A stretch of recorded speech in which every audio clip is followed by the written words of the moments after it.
Kembali bersama kami di spesial event persahabatan Indonesia-Malaysia dan kami masih terhubung bersama dengan pengamat hubungan internasional Universitas Padjadjaran, Pak Tuku Reza Shah. Pak Reza melanjutkan diskusi kita tadi terkait dengan isu perbatasan ya.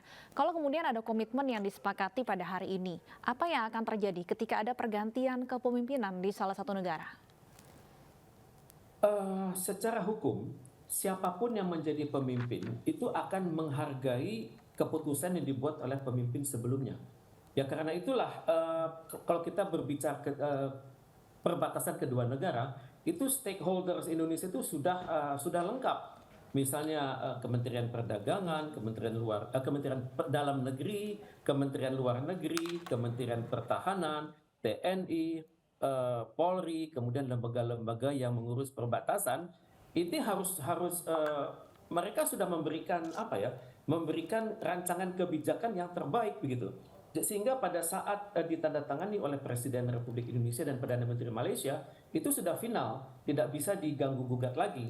Dan tentunya tanggung jawab kedua negara adalah untuk mensosialisasikan semua butir kesepakatan yang dibuat hari ini kepada ke dalam negeri dan ke luar negeri, karena tentunya akan ada pihak-pihak yang terpengaruh kan, misalnya dunia usaha, kemudian tokoh-tokoh informal, kemudian tokoh-tokoh formal yang mengandalkan posisi di perbatasan tersebut.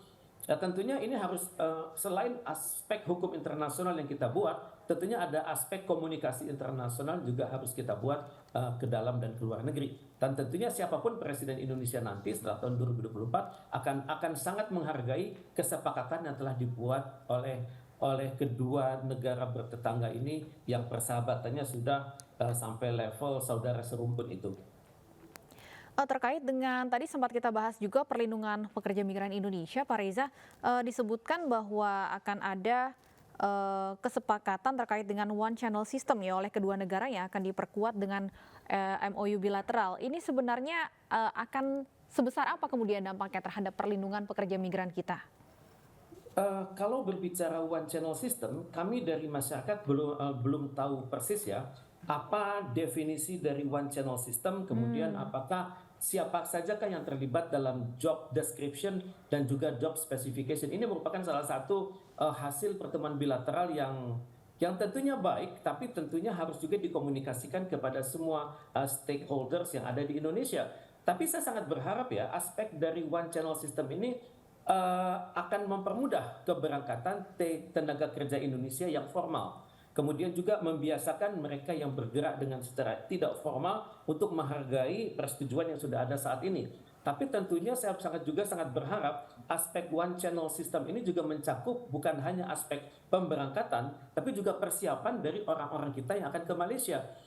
Misalnya PJTKI itu harus lebih terakreditasi. Kalau saat ini diakreditasi oleh Indonesia, tentunya kedepannya juga harus diakreditasi oleh pihak Malaysia. Tentunya dengan menghargai prinsip-prinsip kedaulatan yang ada di Indonesia.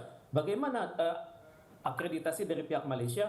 Mungkin dengan pemberian pembelajaran di sektor barangkali penggunaan alat elektronik, kemudian bagaimana merawat orang tua, kemudian pengenalan dengan tata kelola yang ada di Malaysia seperti kepolisian itu di mana, kemudian rumah sakit di mana. Karena ini adalah hal-hal non teknis yang selama ini kita anggap enteng tapi akan menjadi masalah besar bagi TKI kita yang ada di luar negeri. Misalnya mereka mungkin akan sulit membedakan misalnya penggunaan perangkat colokan listrik. Di kita kan hanya dua colokan, sedangkan di Betul. Malaysia itu 3 colokan.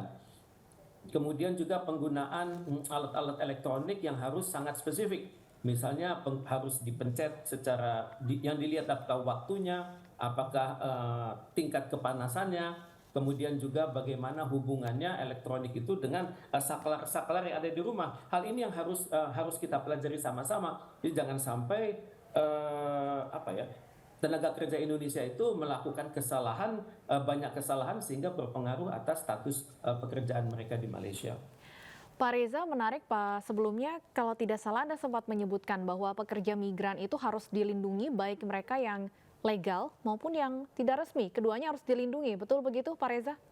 Secara hukum ya, karena ini kan ada dalam konstitusi kita, negara itu tanggung jawabnya adalah melindungi segenap bangsa Indonesia dan tumpah darah Indonesia. Dan tenaga kerja kita itu di luar negeri siapapun juga, apakah mereka resmi maupun tidak resmi, itu harus kita lindungi. Ya tentunya kita sudah lakukan perlindungan selama ini, misalnya lewat misalnya SMS ya, misalnya kalau kita meninggalkan Indonesia, kemudian kita membuka HP, tentunya kan sudah ada langsung SMS yang mengatakan Anda berada di Malaysia, inilah alamat kedutaan besar kita, ini adalah pejabat kita yang bisa dihubungi 24 jam, kemudian ini adalah fax maupun email. Dan itu adalah salah satu cara perlindungan yang otomatis yang kita lakukan, dan ini adalah salah satu benchmark dari Kementerian Luar Negeri Indonesia.